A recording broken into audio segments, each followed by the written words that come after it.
Bismillahirrahmanirrahim. Assalamualaikum warahmatullahi wabarakatuh.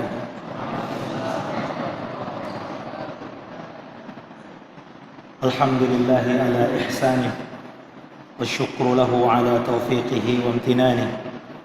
Ashhadu an la ilaha illallah wahdahu la syarika lahu ta'ziman li sya'nih. Wa ashhadu anna Muhammadan 'abduhu wa rasuluh ad-da'i ila ridwanih. Salawatu Rabbi wa salamuhu wa ala alihi wa ashabihi wa ikhwani. Amma ba'du. Ikhwani fillah wa akhwati fid din, a'azzani Allah wa iyyakum.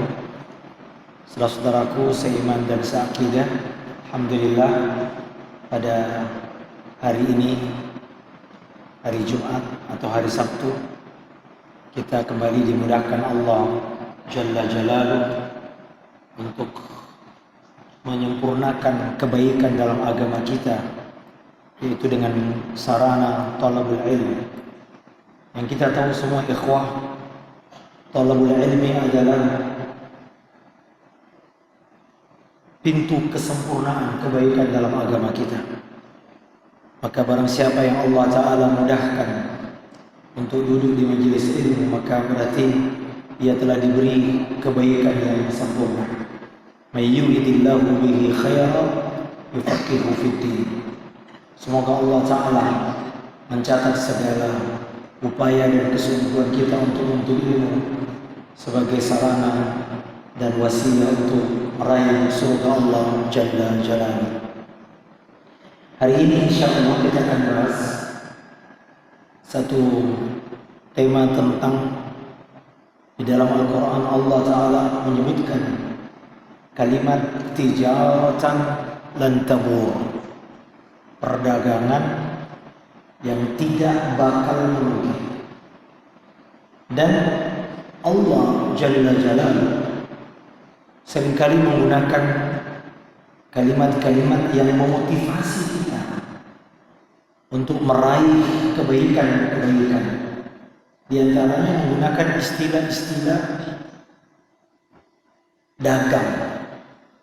Karena tabiat manusia diciptakan di atas tabiat tidak ada yang pengen rugi. Semua kita pengen untung. Ini jiwa kita dibangun di atas itu, meraih kebaikan dan menolak kerugian. Karena itu banyak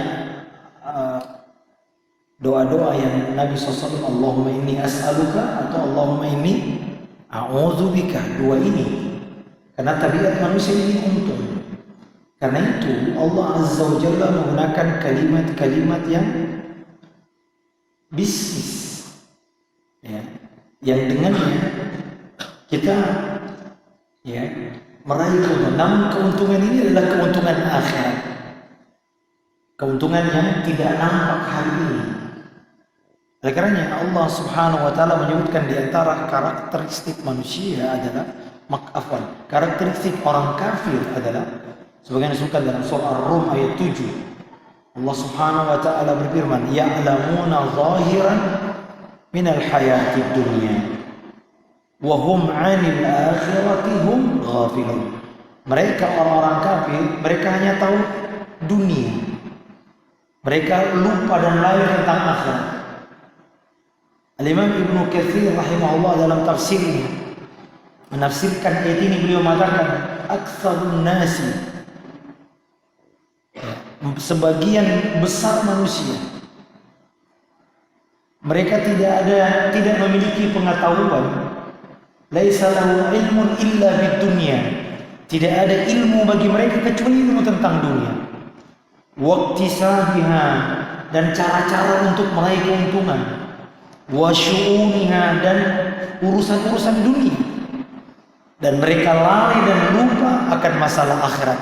Mereka bodoh, ya, mereka tidak pandai dalam meraih keuntungan akhirat. Ini tabiat sebagian besar manusia, kata Allah Azza wa Jalla. Oleh karenanya hadirin yang dimuliakan Allah Azza wa Jalla, ya, Allah Subhanahu wa Ta'ala memotivasi kita dengan istilah tijarah. Ya, di dalam Al-Quran atau dalam hadis Nabi SAW, Ada seorang sahabat namanya Suhaib bin Sinan Ar-Rumi radhiyallahu anhu. Ketika beliau akan hijrah ke Madinah, ditahan oleh orang-orang Quraisy. Ya, maka kata Suhaib, dan dia orang kaya, apakah lau taraktu mali lakum, kalau aku tinggalkan hartaku untuk kalian, apakah engkau akan memberi saya jalan untuk hijrah? Kata mereka, iya. Maka Suhaib melepaskan semua hartanya demi untuk bisa berhijrah ke Madinah menemui Nabi sallallahu alaihi wasallam. Apa kata Nabi? Kata Nabi SAW, Rabihal bay' ya Aba Yahya. Nabi mengulang 3 kali. Alangkah beruntungnya perdagangan Abu Yahya. Ini Suhaib, nama kunyahnya. Suhaib itu Abu Yahya. Sampai Nabi mengulang 3 kali. Dia perhatikan Nabi menggunakan istilah Rabihal bay'. Sungguh beruntung perdagangan. Nabi mengistilahkan apa yang dilakukan oleh Suhaib sebagai perdagangan dengan Allah Azza wa Jalla. Ia membeli sesuatu dengan hartanya. Kata Allah Azza wa Jalla, wa minan nasi may yashri nafsahu. Kemudian Nabi SAW membaca ayat ini, surah Al-Baqarah. Thumma tala, ketika beliau membaca ayat ini, wa minan nasi may yashri nafsahu ibtigha'a mardatillah. Dan di antara manusia ada yang menjual dirinya untuk meraih keridhaan Allah Azza wa Jalla. Nah, oleh karenanya hadirin yang dimuliakan Allah Azza wa Jalla, semua amal-amal soleh yang kita lakukan hakikatnya adalah sebuah perdagangan. Kata Nabi SAW, kullun nas yaghdu, setiap hari manusia berangkat. Fabai'un nafsahu, maka ia menjual dirinya atau ia mencelakakan dirinya. Ada 2 kemungkinan. Ya. Yakni dia menjual, dia membeli sesuatu dengan apa? Dengan pengorbanannya untuk meraih surga Allah Subhanahu wa ta'ala. Makanya Allah Ta'ala juga sebutkan, ya ayyuhalladzina amanu hal adullukum ala tijaratin tunjikum min adzabin alim. Orang-orang beriman, kata Allah Azza wa Jalla, maukah aku tunjukkan kepada kalian tijarah, bisnis, perniagaan yang akan menyelamatkan kalian dari azab yang pedih. Tu'minuna billahi. Kemudian Allah Ta'ala katakan, kalian beriman kepada Allah wa rasulihi, dan rasulnya, wa tujahiduna fi sabilillahi bi amwalikum wa anfusikum, dan kalian berjihad di jalan Allah Azza wa Jalla dengan harta dan jiwa kalian. Ini yang disebut oleh Allah Azza wa Jalla sebagai perdagangan. Ini beriman kepada Allah dan rasulnya dan bersungguh-sungguh berjihad dengan harta dan jiwa kita. Lihat, Allah Azza wa Jalla menjadikan amalan-amalan kita ini sebagai perdagangan, ya ikhwah. Makanya Nabi SAW mengatakan, inna sil'atallahi la ghaliyah. Sungguh dagangan Allah itu mahal. Ala inna sil'atallahi al-jannah. Dan ingatlah kata Nabi, sungguh dagangan Allah itu adalah surga. Maka pembelinya kelas atas, Pak.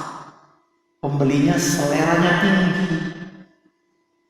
Allah Ta'ala sering mensifati surga dengan tinggi, ya enggak Pak?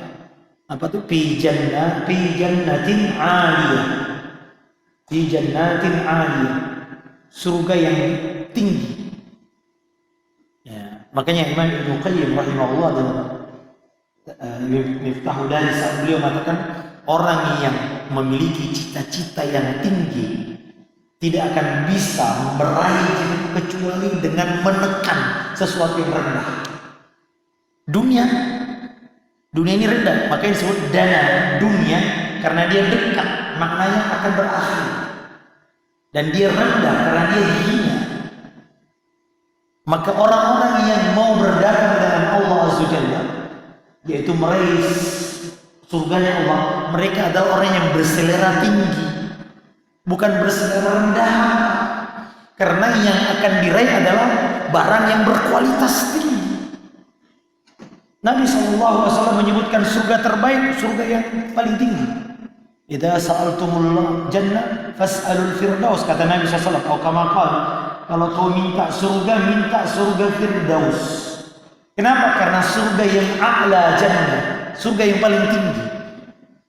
Tidak akan bisa kita meraih surga Allah dan semua hal-hal yang cita-cita tinggi, ikhwan, kecuali kita harus menekan semua yang rendah, baru kita bisa. Ya, maka antum-antum ini, kita-kita ini adalah orang yang berselera tinggi, Pak. Kenapa? Karena yang kita inginkan adalah adapun orang-orang kafir seleranya rendah. Yang Nabi SAW perumpamaan seperti daging atau bangkai kambing. Ya, lalat aja yang. Oleh karenanya hadirin yang dimuliakan Allah Subhanahu wa taala, ya. Maka pada kesempatan yang berbahagia ini saya ingin menyebutkan beberapa amal-amal saleh. Ya, kata Allah wal baqiyatus salihati. Kita baca hari ini surah Kahfi. Khairun 'inda rabbika thawaban wa khairun amala. Dan amal-amal saleh yang kekal itu lebih baik pahalanya di sisi Allah dan lebih baik untuk menjadi harapan yang terbaik. Harapan terbaik kita apa? Itu tadi selera kita, yaitu surga Allah, keridhaan dan surga Allah Subhanahu wa taala. Baik ikhwan, kita sampai jam berapa? Udah mau isya ini ya. Barakallahu fikum, sudah mau menunggu Pak. Di luar dugaan kita, macet kemana-mana ya. Masya Allah. Tapi jangan khawatir, tertahannya kita di masjid tidak ada yang menahan kita kecuali menunggu sholat berikutnya. Maka kata Nabi SAW, orang itu terus menerus dalam keadaan sholat selama dia tidak berhadas. Ya. Baik, surah Fatir ayat 29-30. Ya. Ada beberapa amal soleh yang Allah Ta'ala sebut sebagai sebuah perdagangan. Dan ini perdagangan kata Allah, lan tabur, tidak akan merugi. Di mana letaknya? Nanti kita lihat. Kok disebut perdagangan yang tidak merugi? Nanti kita lihat. Surah Fatir ayat 29 ayat 30. Masya Allah, di sini kayaknya banyak penghafal Quran ya. Buktinya nggak ada yang bawa Quran. Berarti Quran di luar kepala semua, Masya Allah. Maksudnya di luar kepalanya.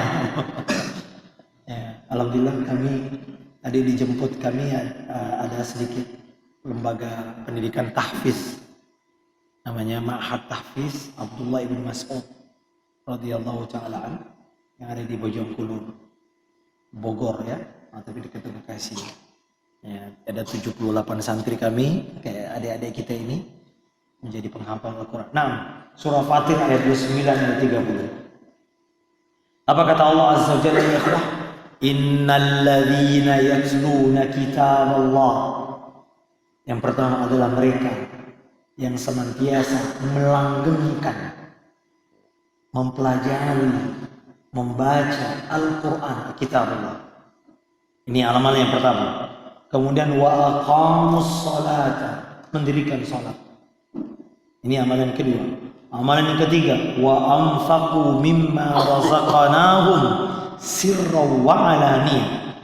Dan orang-orang yang menginfakkan hartanya dari rezeki yang Allah berikan kepada mereka, baik secara rahasia maupun secara terang-terangan. Allah Ta'ala menyebutkan dua sifat sedekah, rahasia maupun terang-terangan, dua-duanya boleh. Apa kata Allah Azza wa Jalla? Yarjuna tijaratan lan tabur. Mereka itu yang melakukan tiga amalan tadi adalah orang-orang yang berharap akan perniagaan yang tidak akan merugi. Masya Allah Pak. Inilah orang yang bisnis. Di dunia ini nggak ada bisnis yang kemungkinannya rugi. Maybe ada mungkin rugi. Kalau kita investasi Pak, probabilitas untuk rugi selalu ada. Makanya dalam Islam ada profit share atau loss share. Makanya kalau ada suatu akad bisnis yang pasti selalu untung, itu tidak benar tuh. Ya. Akad syariah itu selalu kemungkinan untung atau rugi. Makanya ada berbagi untung, bisa juga berbagi rugi. Nah kalau yang berbagi untung terus-terus, wah ini Itu memastikan namanya untung. Dan di situ disebut ada di situ tidak boleh dipastikan. Pasti untung. Ya, kayaknya orang kalau pinjam atau mudharabah lalu harus untung nggak pernah rugi, ini tidak boleh. Ada dua kemungkinan. Tapi ada perdagangan yang nggak bakal merugi, yaitu orang yang bermuamalah, berbisnis dengan Allah Jalla Jalaluhu. Apa itu ikhwan? Mari kita lihat. Oh ya, bukan hanya tidak merugi, kata Allah, liwaffiyahum ujurahum wa yazidahum min fadlihi innahu ghafurun syakur. Dan Allah akan menyempurnakan pahala mereka. Tidak berkurang pahalanya, bahkan disempurnakan di akhirat nanti, bahkan ditambahkan karunia Allah Azza Jalla. Dan Allah Azza Jalla Ghafur dan Syakur. Syakur ini maha menerima, maha membalas setiap amal-amal soleh hamba-hambanya. Barakallahu fiik. Saya mau izin agak sering minum karena suara kami agak parau. Bismillah. Nah, baik ikhwan, mari kita lihat apa saja. Jazakallah khair. Amalan yang pertama yaitu yatluna kitaballah. Ikhwan, kalau kita perhatikan Al-Imam Mutarrib, sebagaimana yang dikutip Imam Ibnu Katsir dalam tafsir, atau buka tafsir Ibnu Katsir tentang ayat tadi, beliau menukil perkataan para salaf. Ini keutamaan tafsir Ibnu Katsir. Beliau menafsirkan Al-Quran dengan Al-Quran, kemudian Al-Quran dengan hadis yang sahih. Kemudian beliau juga menafsirkan Al-Quran dengan perkataan para salafus salih. Maka jadi Ibnu Katsir tafsir yang Masya Allah sangat utama, kata para ulama. Ini tafsir yang sangat baik kita miliki, karena beliau menafsirkan kalau tidak Al-Quran dengan Al-Quran, kemudian Al-Quran dengan hadis yang sahih, atau Al-Quran juga dengan perkataan para salafuna as-salih, entah sahabat atau kemudian tabi'in atau tabi'in. Sebaiknya setiap muslim ya dianjurkan memiliki kitab tafsir yang sangat mulia ini. Al-Imam Ibnu Katsir rahimahullah, beliau mengutip perkataan seorang tabi'in, Imam Qatadah, dan beliau mengutip juga Imam Mutarrib. Apa kata Imam Mutarrib ketika membaca ayat ini? Apa kata beliau? Kata beliau, hadza atau hadhihi ayatul Qur'an. Inilah ayatnya pembaca Al-Quran. Subhanallah. Saya sering membacakan ayat ini pada santri-santri kami. Ini ayatmu. Ini seolah-olah ayat yang dikhususkan kepada mereka yang senantiasa mendawamkan, membiasakan diri membaca Al-Quran.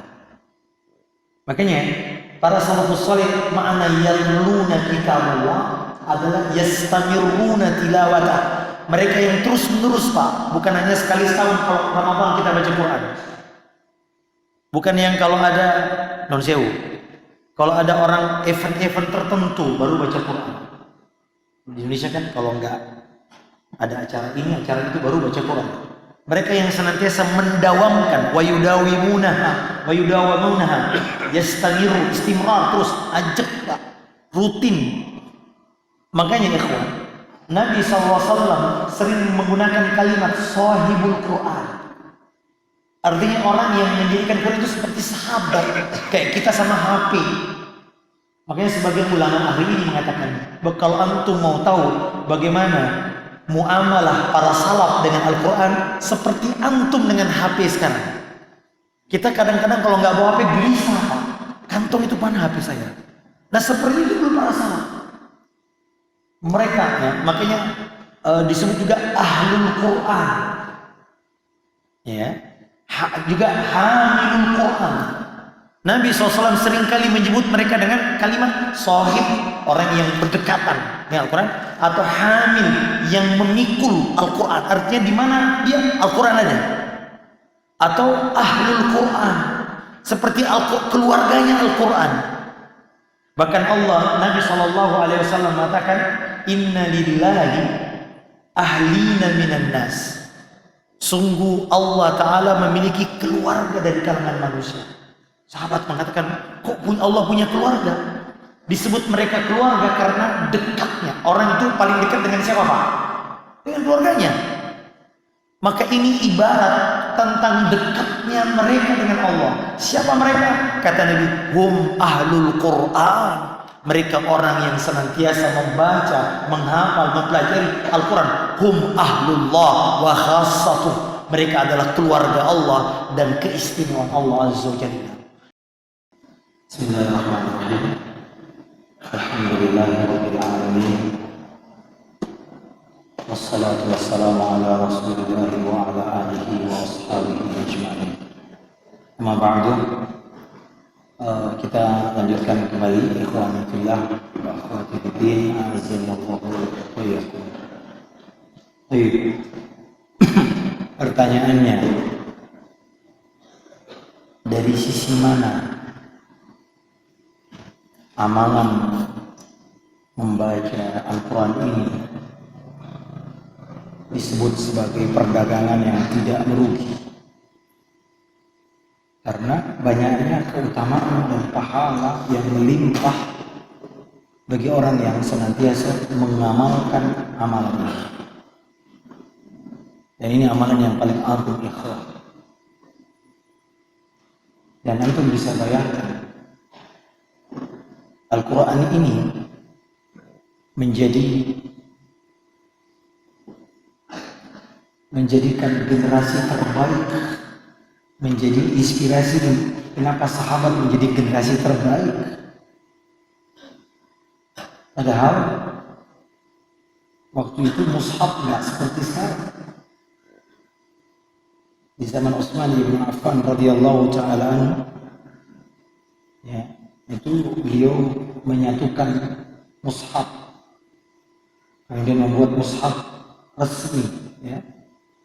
Dan itu kalau saya tidak salah beliau, kalau istilah kita sekarang, memfotokopi, menulis ulang mushaf resmi dan dibagikan ke beberapa negara. Kalau saya tidak salah cuma 7 mushaf atau 5, atau saya lupa, antara 5-7 mushaf. Bayangkan, ya kita sekarang setiap masuk masjid banyak mushaf. Di mana-mana orang mushaf, ada HP mushaf. Dulu ya ikhwah, mushaf itu hanya mushaf yang tertulis, maksud saya. Karena Al-Quran ada di dalam dada mereka. Ya. Al-Quran itu dihafal di dalam dada. Tapi bisa luar biasa, keterbatasan mushaf secara lahiriah, ya. Tapi tidak membuat mereka kemudian tidak bermuamalah dengan Al-Quran ini. Maka ikhwani billah azanillahu wa iyyakum, dari sisi mana ini suatu perdagangan tidak merugi? Sebagian ulama mengatakan karena banyaknya pahala keuntungan yang melimpah. Dan memang orang yang masuk surga itu, tadi imam kita hafizahullah taala membaca ayat ashabul jannati humul faizun. Orang yang masuk surga itulah orang yang beruntung. Di mana untungnya? Dia untung dagangannya. Allah taala juga sebutkan, "Wa man zuhziha 'anil nar wa udkhilal jannah faqad faza." Siapa yang selamat dari neraka lalu masuk surga, sungguh ia telah beruntung. Ya, di mana untungnya? Di antaranya amalia di dunia. Sebuah bisnis yang tidak merugi, dan di antaranya dengan mendawamkan membaca Al-Quran. Di antaranya ikhwan, hadis dari Abdullah bin Mas'ud.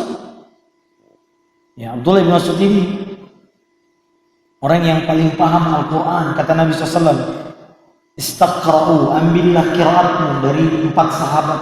Di antaranya adalah Abdullah bin Mas'ud. Kata Ibnu, tidak ada satupun ayat atau surah yang turun kecuali saya tahu, ya, sebab turunnya ayat itu. Abdullah bin Mas'ud mengatakan, kalau ada orang yang lebih tahu Al-Quran dari saya dan masih bisa ditempuh dengan jarak perjalanan, saya akan datang.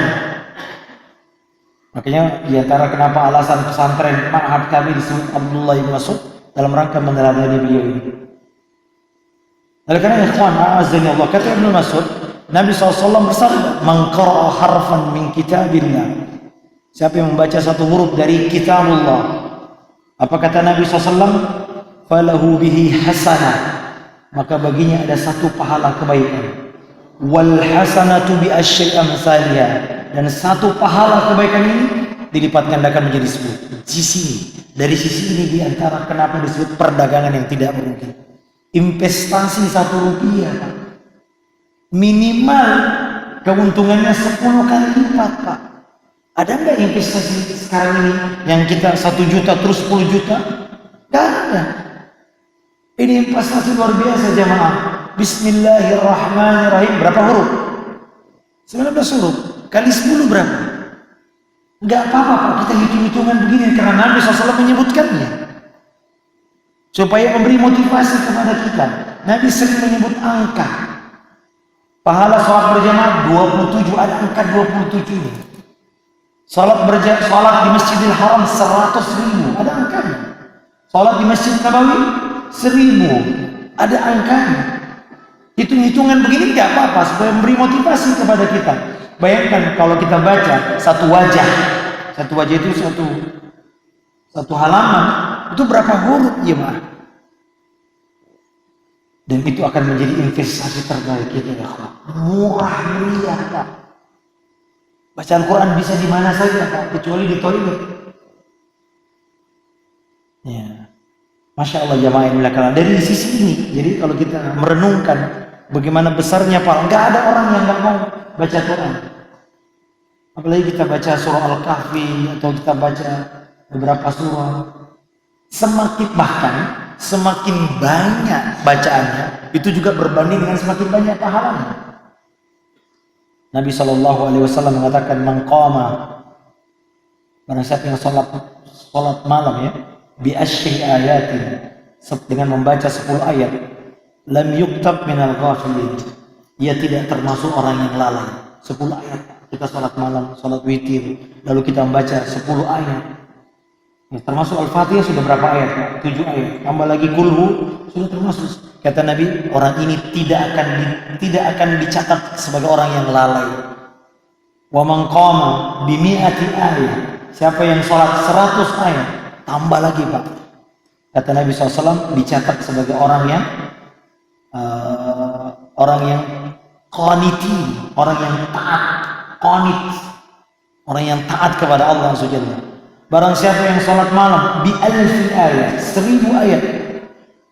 Subhanallah, kata Nabi SAW, kutiba minal muqantari, dia dicatat sebagai orang yang dermawan.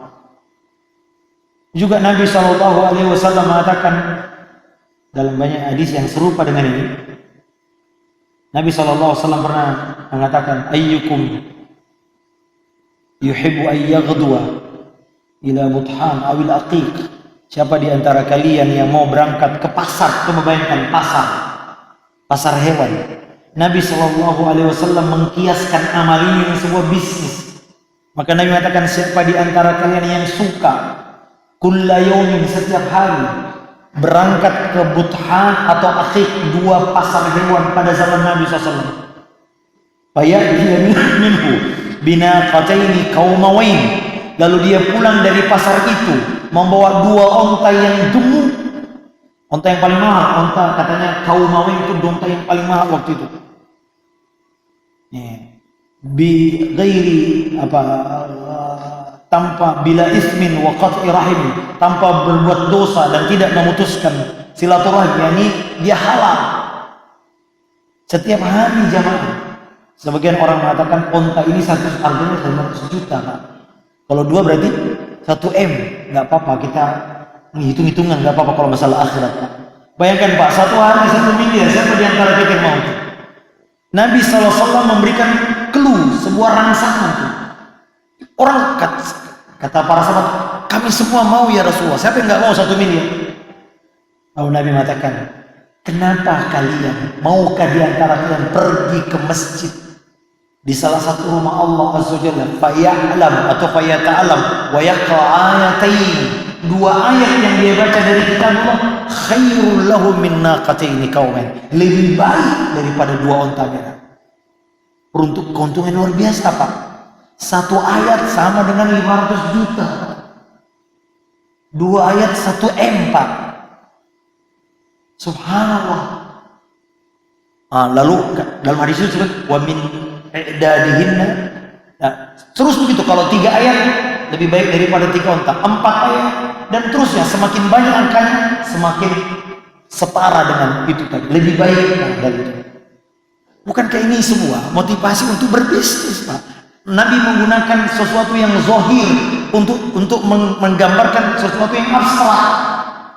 Zahir itu apa? Onta yang merah, jadi supaya merangsang. Manusia itu kalau nggak lihat yang zahir, nggak mau, Pak. Makanya kalau ke masjid banyak orang nggak mau. Kenapa? Dapat apa sih di masjid kecuali kalau DKM At-Tazkirah ini menyiapkan setiap orang yang datang ke masjid, Pak.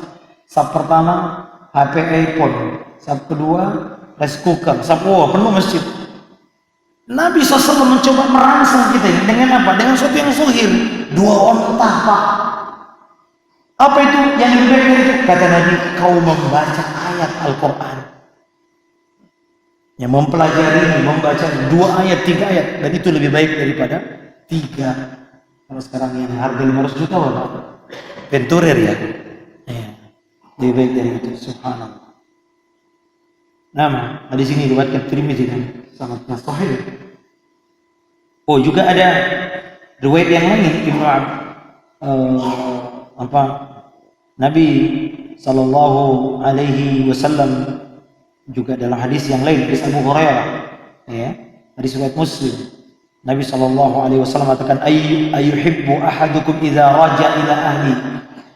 Maukah salah seorang dari kalian jika dia pulang ke rumahnya lalu dia mendapati di dalamnya ada 3 onta, thalatha khalifatin 'idhamin simanin, 2 onta gemuk dan hamil pula. Onta yang paling disenangi itu onta yang hamil karena pasti ada anaknya. Ya, kata para sahabat, mau ya Rasulullah. Kata Nabi, fa thalasu ayatin yaqra'u bihinna, 3 ayat yang kalian baca di dalam salat kalian. Ini salat sunnah kita. Ya. Fi salati khairul lahu min thalathi khalifatin 'idhamin siman. Lebih baik baginya daripada onta yang gemuk, hamil. Subhanallah. Ini semua motivasi untuk berbisnis dengan Al-Quran. Kemudian juga bukan hanya itu, ikhwani a'azzani Allah wa iyyakum. Ya.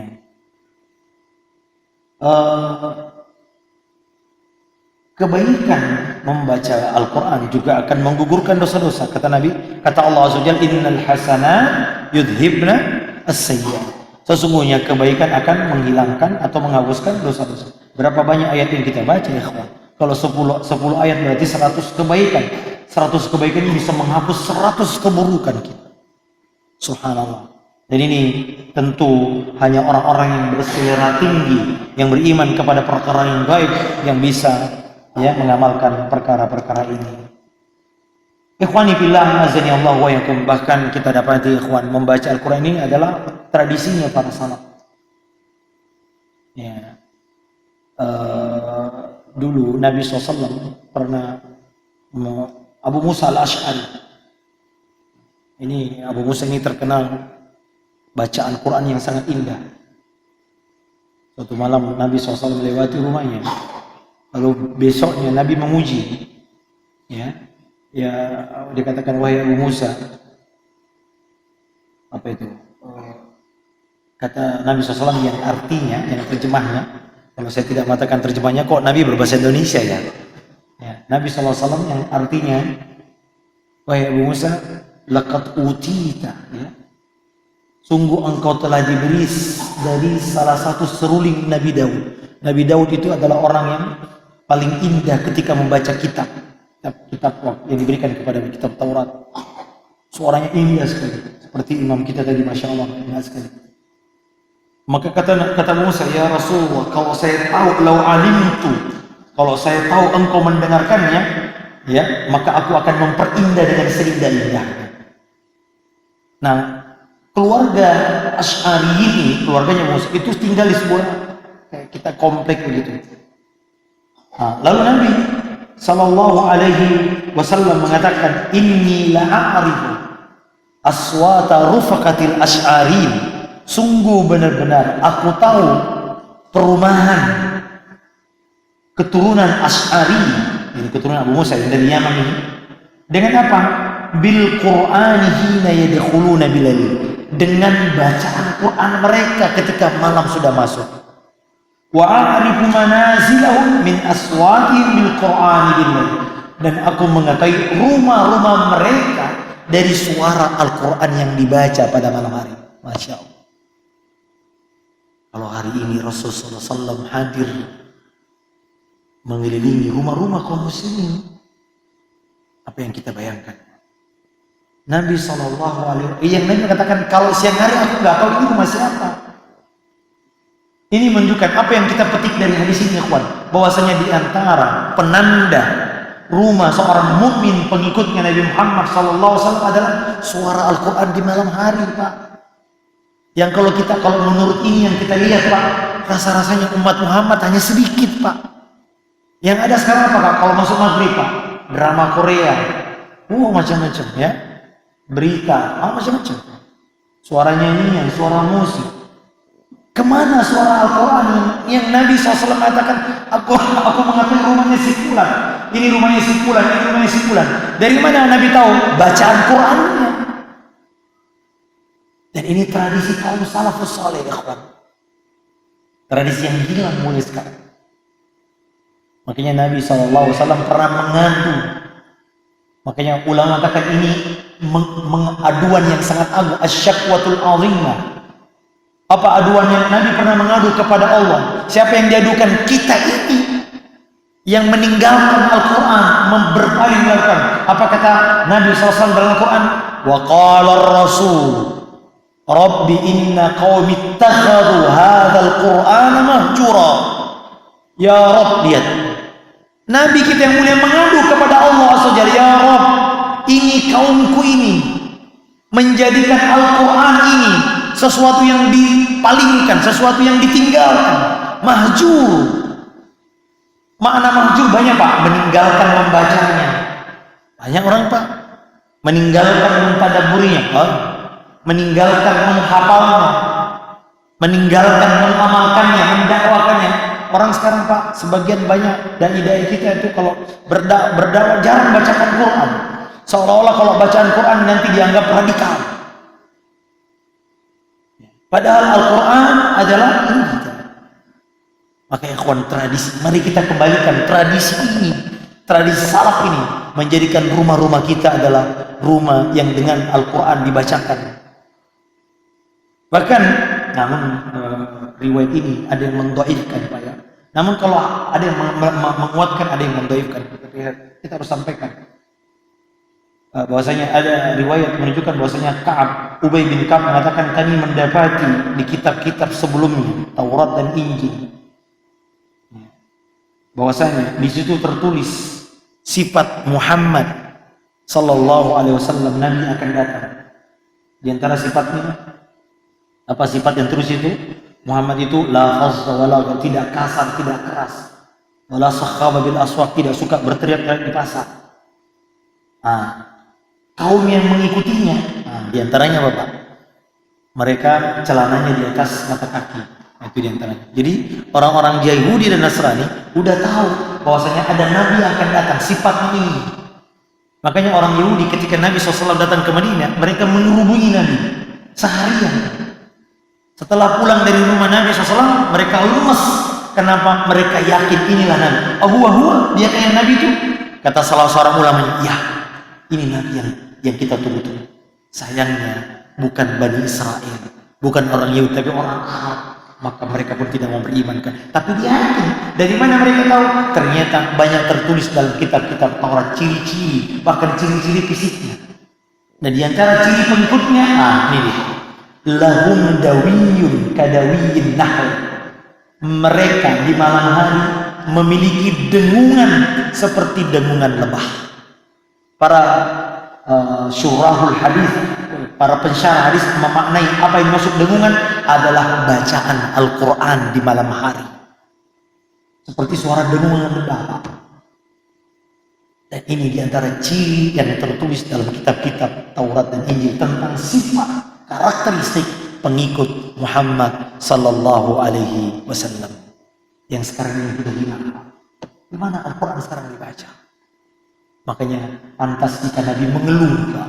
Mengeluh kepada Allah Azza wa Jalla. Inna qaumi, kaumku ini mahjur, menjadikan Al-Quran ditinggalkan, nggak mau dibaca. Ya sekarang ini, azanillahu wa iyyakum. Oleh karenanya hadirin yang dimuliakan Allah Azza wa Jalla, ini diantara, dan banyak lagi sebetulnya, banyak banget Pak, saya tidak mungkin, tapi yang berkaitan dengan perdagangan ini saya sampaikan. Ya, maka ikhwan azanillahu wa iyyakum, diantara fenomena orang yang hajrul Quran, diantaranya ikhwan tidak menjadikan Al-Quran sebagai obat, syifa. Padahal ini Masya Allah, tradisi salaf. Mereka kalau ada sakit badan, maksud saya, bahkan Al-Quran ini adalah syifaun, bukan hanya penyakit badan, tapi juga penyakit yang ada di dada, penyakit kemunafikan, penyakit syirik, itu akan sembuh dengan Al-Quran. Ya, namun ikhwan, ini fenomena ini, orang kalau berobat jarang berobat dengan Al-Quran. Padahal Allah Ta'ala katakan, ya ayuhan nas qad ja'atkum mau'izatun min rabbikum wa syifaa'un, dan juga obat bagi yang ada di dada. Baik ikhwan, azanillahu wa iyyakum, ya ini saya memotivasi diri saya, dari kita ikhwan, ya. Mari kita jadikan Quran ini menjadi betul-betul wirid harian. Bahkan Ibnu Abbas radhiyallahu ta'ala anhu mengatakan begini ikhwan. Ya, Ibnu Abbas mengatakan, apa kata beliau? Abdullah bin Mas'ud, ini perkataan Ibnu Mas'ud. Kata Ibnu, man ahabba ayya'lam annahu yuhibbullah wa rasul. Siapa yang pengen tahu apakah dia mencintai Allah dan Rasulnya? Caranya bagaimana caranya? Kata beliau, falyanzur fa in kana yuhibbul Qur'an. Coba lihat apakah dia mencintai Al-Quran. Fa innahu yuhibbullah wa rasul. Kalau dia cinta Al-Quran, berarti dia cinta kepada Allah dan Rasul. Kenapa? Karena Al-Quran adalah kalamullah. Jadi ikhwan, banyak orang mengaku cinta kepada Allah dan Rasulnya, tapi diantara tanda jika kita mencintai Allah Rasulnya, apakah kita mencintai Al-Quran? Ini dia. Nah, kemudian juga sahabat Khabbab Ibn al-Arad, beliau mengatakan, taqarrab ilallahi mastata'ta, mendekatkan dirilah kepada Allah sesuai dengan kemampuan kalian. Wa'lam annaka lan tataqarraba ilallahi bi syai'in ahabba ilaihi min kalami. Tidak ada sesuatu taqarrub kepada Allah yang paling dicintai Allah kecuali Al-Quran, kalamullah. Maka Al-Quran ini ikhwan, Masya Allah, mengangkat derajat. Ya, ada, saya ingin kisah nyata ini ikhwan. Ada di tempat kami, ada seorang ustadz muda, ketika teman-temannya selesai semua sudah kuliah, dia sendiri gak mau kuliah, dia lebih berkhidmat mengajarkan tahfiz di tempat kami. Coba lihat Pak, temannya udah kuliah di mana-mana tapi dia ngajar Quran. Sambil ngajar Quran, tahun pertama, tahun kedua dia daftar di Universitas Islam Madinah. Subhanallah Pak, diterima. 1 pekan yang lalu berangkat ke Madinah. Lihat berkahnya Al-Quran Pak. Al-Quran ini kita yang berkah Pak. Kitab yang penuh berkah. Kitabun anzalnahu ilaika mubarakun. Maka semakin sering kita bermuamalah, berkhidmat kepada Al-Quran ikhwan, semakin banyak keberkahan yang kita bisa terima. Coba lihat, menakjubkan orang yang, makanya Nabi menyebut Al-Quran, orang yang suka membaca, menghafal dengan kalimat sahibul Quran. Kata Nabi, yuqalu li sahibul Quran. Nanti di hari kiamat, orang-orang yang bersahabat dengan Quran akan dikatakan kepada Iqra wartaqi, hey, baca ayat yang kau hafal, baca ayat yang kau, lalu naik 1 tingkat sesuai dengan. Maka sebagian ulama mengatakan tingkatan surga itu seperti jumlah ayat dalam Quran.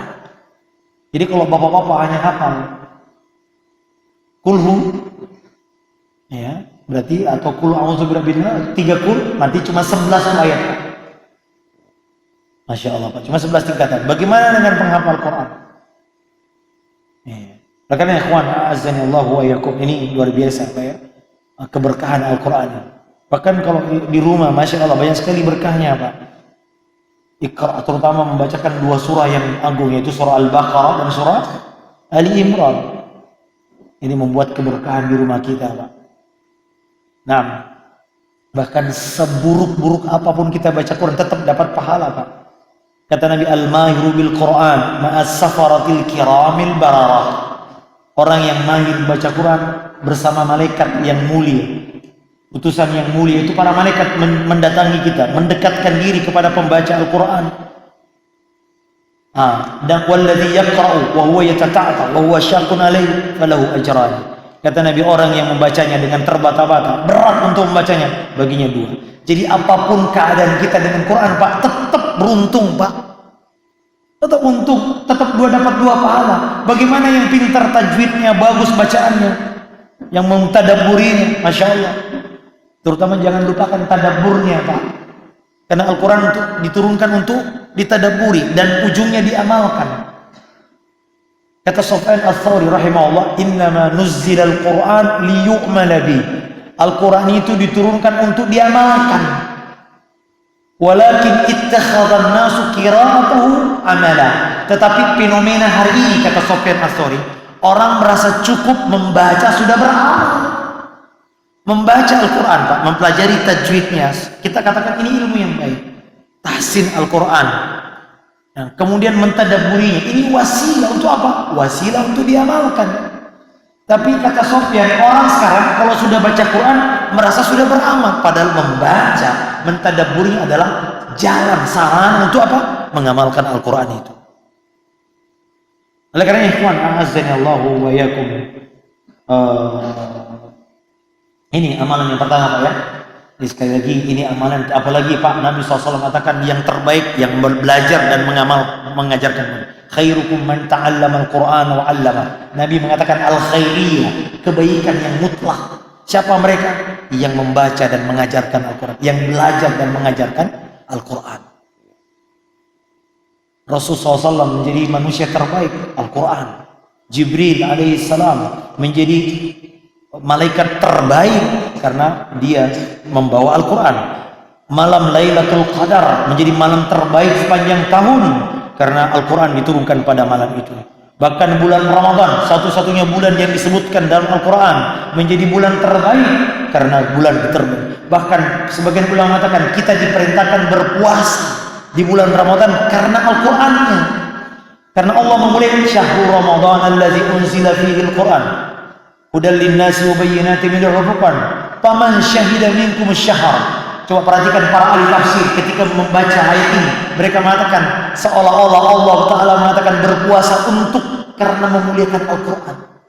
Karena itu ketika kita berpuasa, di antara amalan yang mengiringi puasa adalah Al-Quran. Maka Nabi mengatakan 2 amalan yang akan memberi syafaat di hari kiamat. Apa itu?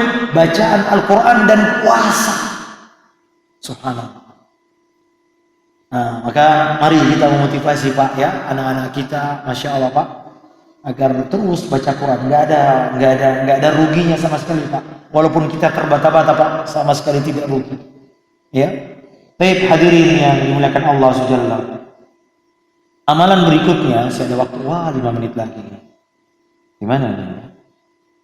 Satu lagi, Pak, ya. Satu lagi di antara amalan yang disebutkan oleh Allah Azza wa Jalla adalah wa aqamus salata, mendirikan salat. Di mana, dari sisi mana tidak meruginya, Pak? Pahalanya gede banget, Pak. Mulai kita berwudu di rumah, Pak. Man tatahhara fi baitihi. Masya Allah, mulai kita melangkah satu langkah. Dulu ada satu kaum di Madinah, Pak, pengen pindah dekat Masjid Nabawi. Kata Nabi SAW, diyarakum tuktab atharukum. Tetap di rumahmu, gak usah pindah. Karena langkahmu, atharakum, itu akan ditulis, dicatat, Pak. Masya Allah. Siapa yang paling jauh di sini, Pak? Rasanya saya, Pak, ya. Saya lihat tadi 34 kilo, Masya Allah. Masya Allah. Allahu Akbar, Pak. Masya Allah. Sholat baru jalan aja udah dapat pahala, Pak. Iya, Pak. Belum kita menunggu sholat, Pak. Kata Nabi SAW, siapa yang menunggu sholat, malaikat akan mendoakannya, Pak. Allahumma gfir lahu, Allahumma arhamhu. Masya Allah. Belum lagi kita sholat, Pak. Kata Nabi, kalau seorang ruku dan sujud itu dosa ditaruh di kepalanya, gugur tuh seperti daun berguguran. Belum kita kalau aminnya bersamaan dengan aminnya imam, waladhdallin amin, diampuni dosa-dosa kita. Banyak banget untungnya di sholat ini Pak, ibadah, masya Allah, ibadah terbaik kata Nabi SAW. Wa'alamu anna khaira a'malikum as-salat. Ketahuilah sebaik-baik amal adalah sholat. Khususnya sholat berjamaah. Nabi menyebut angkanya Pak, 27 derajat Pak. Pak, kita ini kalau jiwa bisnis Pak, kita pilih yang mana Pak? Dagang di sini cuma untung 1 juta. Dagang di sono Pak, tapi sedikit ada effort, ada jalan sedikit, 27 juta. Mana kita pilih? Orang berakal milih mana? 27 juta. Nabi SAW coba membandingkan sholat di rumah satu derajat, sholat di masjid 27 derajat Pak. Kecuali sholat sunnah Pak. Sholat sunnah di rumah yang lebih baik. Nah maka lihat Masya Allah, Nabi SAW menggiring kita Pak, ya dengan banyak pahala-pahala keuntungan yang besar. Nah ini ibadah salat jemaah yang dilakukan Allah SWT. Saya tidak berpanjang di amalan ini, tapi Masya Allah Pak, salat ini bahkan Nabi SAW mengatakan innama unzilal mal, sesungguhnya Allah turunkan harta agar kalian salat. Saya lupa, dan diantaranya untuk berzakat, mengeluarkan sedekah. Lihat Allah Ta'ala katakan harta rezeki yang kita berikan adalah untuk salat, maka tidak akan pernah merugi ikhwan. Bahkan Nabi SAW mengatakan, ya, di antara al-mukaffirat, orang yang akan diangkat derajatnya, ya, dan juga yang akan menghapus dosa-dosa. Ini para malaikat berselisih pendapat di atas langit tentang amalan yang bisa mengangkat derajat manusia dan menghapuskan dosanya. Maka Nabi menjawab apa itu? Di antara adalah kasratul khuta ilal masajid, memperbanyak langkah ke masjid ikhwan. Dan saya sangat senang Pak di masjid kita ini, masjid yang nampak secara zahir adalah masjid yang makmur secara zahir, ya. Ya, banyaknya jamaah, banyaknya hidupnya majelis ilmu, pengaturannya, toiletnya, pelayanannya kepada tamu mumtaz. Ini menunjukkan masjid ini adalah masjid yang makmur. Wala muzakkat, ya, zahirnya seperti itu saya nggak tahu, tapi nampaknya saya melihat, ya, wajah-wajah ahlul ilmi semua, talabul ilmi semua. Ini menunjukkan makmurnya masjid kita ini, ya, walillahil hamd. Nah, kemudian satu lagi Pak, sampai jam 8 aja nih. Satu lagi iman adalah ini, wa anfaqu, infak mimma razaqnahum sirram wa alani. Banyak banget Pak kalau sedekah ini. Mungkin cukuplah kalimat atau ayat Allah yang saya akan bacakan. Kata Allah SWT, wa ma anfaqtum min khairin wa huwa yukhlifu. Apapun yang kau infakkan, dia akan ganti. Allah yang akan mengganti Pak. Bahkan Allah Ta'ala juga menggunakan kalimat pinjam. Man dzalladzi yuqridullaha qardan hasan yudha'afahu. Siapa yang mau meminjamkan Allah dengan pinjaman yang Allah akan melipat gandakan pembayarannya. Ikhwan, Allah Azza wa Jalla menggunakan kalimat pinjam. Allah meminjam Pak, padahal harta itu milik Allah. Maka fayudha'afu, Allah akan mengembalikan dengan kelipatan Pak. Mudha'afatan katsira, kata Allah, dengan kelipatan yang banyak. Bahkan Allah Azza wa Jalla menyebutkan perumpamaan orang yang berinfak di jalan Allah. Kamatsali habbatin, seperti orang yang menanam satu biji. Ambatat sab'a sanabila, kemudian 7 tangkai. Satu tangkai menunjukkan 100 buah. Berapa itu Pak? 700 kali lipat. Sebuah bisnis yang luar biasa Pak. 1 juta kali 700 kali lipat. Pinten nih Pak. Berapa persen itu Pak? Enggak masuk akal Pak. Makanya Aisyah radhiyallahu taala anha ketika diperintahkan bagi-bagiin daging kambing, lalu setelah pulang Nabi tanya, berapa yang tersisa? Ya. Kata Aisyah, ma baqiya illa katifuha. Tidak ada yang tersisa kecuali pundaknya. Kata Nabi, ya, baqiya kulluhu illa katifiha. Nabi sedang merubah mindset kita ini. Kata Nabi, semua tersisa.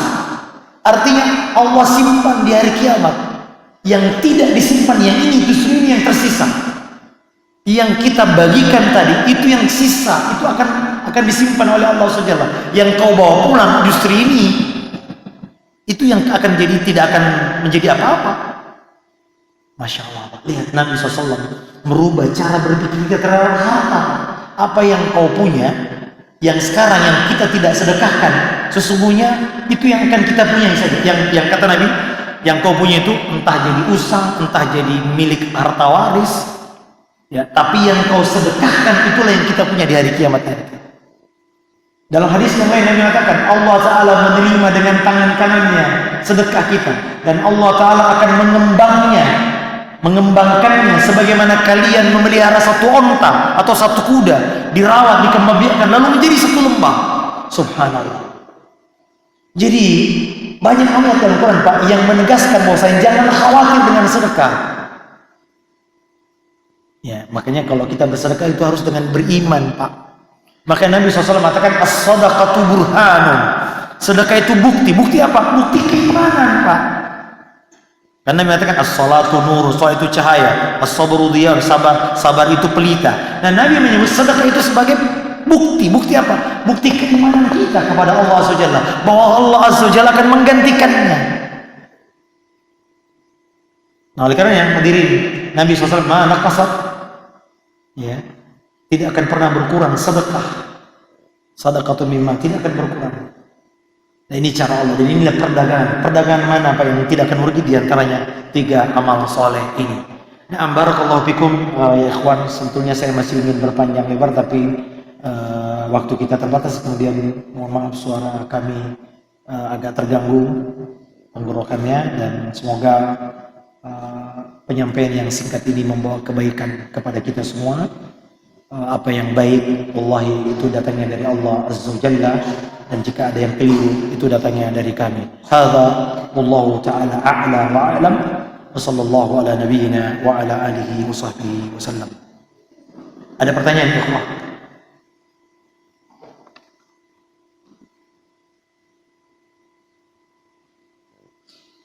Mana yang lebih baik, membaca Al-Quran 1 hari 1 juz dengan harapan memperoleh banyak pahala kebaikan, namun tanpa membaca terjemahan artinya, atau membaca Quran hanya beberapa lembar?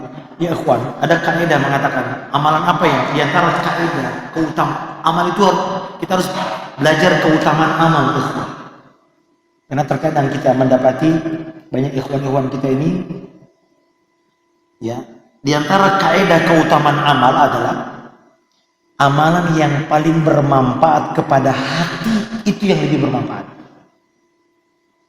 Apalagi Al-Quran. Al-Quran diturunkan untuk hati. Nazala bihi ruhul amin ala qalbika. Kata Allah, Al-Quran diturunkan oleh Jibril untuk hatimu.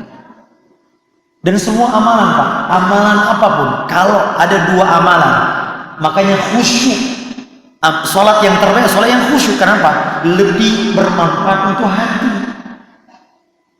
Maka kalau ditanya mana yang bagus, 1 juz atau setengah juz, yang 1 juz tanpa membaca tadabbur, atau setengah juz tapi tadabbur, tentu bahkan jangan kena setengah juz, 2 ayat, Pak. Imam Ibnu Qayyim mengatakan bacaan Al-Quran dengan tadabbur lebih bermanfaat dan lebih berpahala daripada yang tidak tadabbur. Karena Al-Quran itu ditadabburi. Kitabun anzalnahu ilaika mubarakun liyadabbaru ayati, untuk ditadabbur. Ya, maka ikhwan, ini kita harus mengupgrade, Pak. Jadi amalan yang paling bermanfaat untuk hati itu yang top, Pak. Di antara juga adalah amalan yang paling bermanfaat untuk orang lain, itu yang paling utama. Tapi di antaranya adalah yang paling bisa mempengaruhi hati kita, menghidupkan hati kita, itu yang top. Salat 2 rakaat jamaah, khusyuk. Ya, makanya kalau antum misalnya salat tarawih, mana yang antum pilih? Ada 2 masjid dekat rumah, yang satu 23 rakaat, tapi masya Allah, kayak orang balapan, ya. Tapi ada yang 11 rakaat, tentu yang 23 rakaat, tapi kalau khusyuk itu yang terbaik, ya. Tapi kalau ada yang 11 rakaat, tapi masya Allah khusyuk, tenang, ya, ini yang terbaik. Yang paling bisa memberi manfaat kepada hati, Pak, itu yang amal yang terbaik. Wallahu a'lam bishawab. Fadilah surah Al-Mulk yang dibaca setiap malam, apakah boleh didawamkan membacanya setiap selesai sholat maghrib? Naam. Boleh, hadisnya sahih setiap malam ya. 30 ayat. Memang ada beberapa riwayat yang lemah, namun wallahu alam, saya tidak hafal secara ini, tapi insyaallah ada hadis yang sesuai bahwasanya 30 ayat 3 yaitu surah Al-Mulk itu akan memberi manfaat, di antaranya adalah alam Quran, tapi tentu membacanya dengan tadabbur ikhwah. Ya, bukan sekadar dibaca tabarakalladzi terus tanpa tajwid, tanpa tadabbur. Maka saya menyarankan mulai dari sekarang ikhwah, hendaknya kita punya kitab tafsir, Pak. Yang paling, kalau ini minimal tafsir yang ringkas, ada tafsir ringkas Ibnu Katsir rahimahullah. Ada mukhtasar tafsir Ibnu, kalau yang aslinya panjang banget, Pak. Itu banyak dalil-dalilnya, ada yang diringkas. Itu bagi orang pemula bagus banget. Atau tafsir Nasir As-Sa'di, Abdurrahman Nasir As-Sa'di, yang banyak menyentuh hati dalam tafsirnya. Saya suka sekali itu membaca tafsir-tafsir beliau itu. Kalimatnya menyentuh, lebih ke nasihat-nasihat yang sangat indah. Ya. Ini kalau mau agak sedikit lebih, ini tafsir At-Tabari. Nah ini. Ya, itu lebih. Baik, barakallahu fiik. Ustaz izin bertanya. Izin menjawab. Bolehkah salat duha dilakukan di masjid atau musalla? Karena rumah saya sempit. Ya, kata Nabi SAW, afdalus salati, sebaik-baik salat di mana? Di rumah. Nah, makanya sekali-kali antum ikhwah, salat sunnah di rumah, qabliyah, ba'diyah di rumah. Dalam sebuah riwayat 25 derajat lebih baik. Karena ini lebih mendatangkan kekhusyuan, lebih mendatangkan ikhlas dibanding di masjid. Sekali-kali ya ikhwan, kalau antum tidak khawatir terlambat, mungkin ba'diyah ya, selesai sholat maghrib atau selesai sholat isya sampai di rumah, kita sholat. Lebih mendatangkan, kata Nabi, jadikan sebagian sholatmu di rumahmu. Saya kira sesempit-sempit rumah, saya kira masih bisa sholat lah ya. Di sini rumah sempit, kalau rumah sempit sampai ini berarti nggak bisa sholat, berarti sempit banget ya. Ya. Ada berkahnya ikhwah, kemudian menjadi apa? Menjadi contoh, qudwah. Di antara manhaj tarbiyah, pendidikan anak dalam agama kita, manhaj sunnah, manhaj nabawi, yang paling top apa Pak? Qudwah. Ini yang sering dilupakan orang Pak dalam mendidik anak.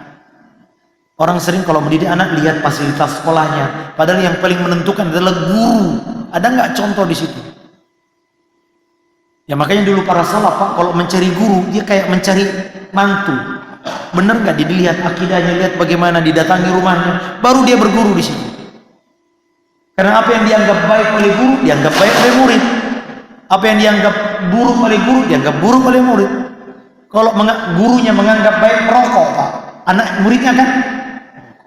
Nah dalam pendidikan Pak, qudwah penting. Qudwah itu contoh keteladanan. Makanya ada seorang wanita memanggil anaknya lalu dikasih iming-iming. Ta'al, kata Nabi, benar enggak kamu mau ngasih? Benar ya Rasul, ini ada kurma seperti. Kata Nabi, kalau seandainya tidak benar, engkau akan dicatat sebagai pendusta. Kita kan sering begitu, ngiming-ngiming anak padahal enggak. Nanti papa beliin, gak usah ikut ya nak. Nanti papa beliin mainan, padahal enggak dibeliin mainan. Maka ini contoh yang buruk, lihat. Di antara manhaj tarbiyah, manhaj pendidikan dalam mendidik Pak, sangat penting qudwah ini. Mengapa para sahabat menjadi terbaik Pak? Karena dia punya guru terbaik, Rasulullah SAW. Mengapa tabi'in menjadi terbaik Pak? Karena gurunya sahabat, muridnya Rasulullah SAW. Maka tergantung gurunya. Maka di antara cara mendidik anak sholat adalah kasih contoh Pak. Kalau Anda tidak pernah memperdengarkan bacaan Quran di rumah, gimana anak-anak mau baca Quran Pak? Kalau anak setiap hari melihat kita pegang HP Pak, mana mereka mau pegang Quran Pak?